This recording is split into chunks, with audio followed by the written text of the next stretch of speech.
So, today we're diving into a story that really challenges our ideas about healing. It's an incredible journey from a body absolutely crippled by pain to a recovery so amazing it left doctors, well, pretty much speechless. Just think about that for a second. Imagine a life that's always in motion, suddenly just frozen by pain.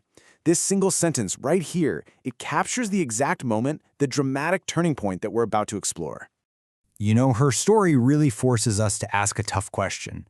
When the usual routes, when conventional medicine just doesn't have the answers, where do you go? What does it really take to heal yourself?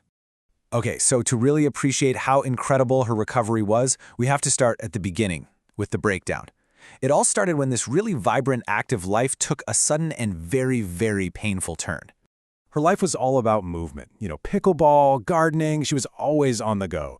But she believes that underneath it all, the stress of her life was quietly taking its toll, leading to this slow, creeping breakdown that would eventually just bring her whole world to a complete standstill. And that initial breakdown, that was really just the beginning. Pretty soon, her discomfort escalated into a full-blown, life-altering crisis. Now, this didn't happen overnight. For a whole year, she was searching for answers, and she finally got a diagnosis of psoriatic arthritis, which is a really painful autoimmune condition. And she tried everything. I mean, everything. Acupuncture, physical therapy, herbs, but nothing was working. And by that September, she had hit rock bottom. Her life just became a prison of pain. She could barely walk. A lot of the time, she couldn't move at all. Sleep, forget about it. She was living in this state of just constant, overwhelming agony that took over her entire existence.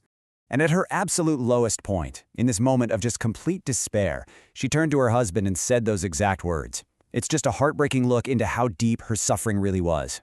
But you know how it is. In our darkest moments, hope can show up in the most unexpected ways. For her, it wasn't from a doctor or some specialist. It came from a simple conversation, basically over the garden fence. It was actually her next-door neighbor who made this simple suggestion. Hey, you should look into this guy, Dr. Joe Dispenza. He's a researcher who looks into the power of the mind to heal the body. And that one little sentence, it would change absolutely everything. So she went straight to her computer. And as she started listening to his interviews, it was like a light bulb just switched on. She knew deep in her gut, yes, this is it. This is my hope. It was this instant, powerful connection to a new way forward. But, hope is just the start. Turning that hope into a reality, that takes action. And boy, did she get to work. She started on this path of dedicated, hard work to heal herself. And she didn't hesitate for a second. She immediately started a daily meditation practice. She signed up for an online course. She watched all his videos. She read the books. This wasn't some half-hearted attempt. This was a total, all-in commitment to getting her life back. And this is where the story gets truly incredible. Because her commitment didn't just lead to her feeling better. It led to medically documented, totally undeniable results. So check this out. When she started, her inflammatory markers, which basically measure inflammation in your body, were at a dangerously high 69. By April, just a few months into her new practice, they had plummeted all the way down to 22.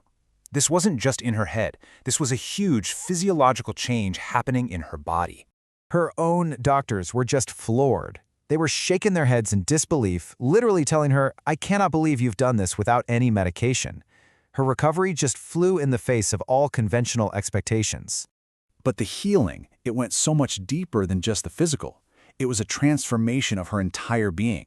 She found herself becoming more loving, more patient, just filled with this deep sense of gratitude. She wasn't just healed. In a way, she was reborn. Her story really leaves us with this one powerful question to think about. If our thoughts, our stress, can actually contribute to making us sick, what is the full, untapped potential of our mind to heal us? Her incredible journey suggests we've only just started to scratch the surface of that answer.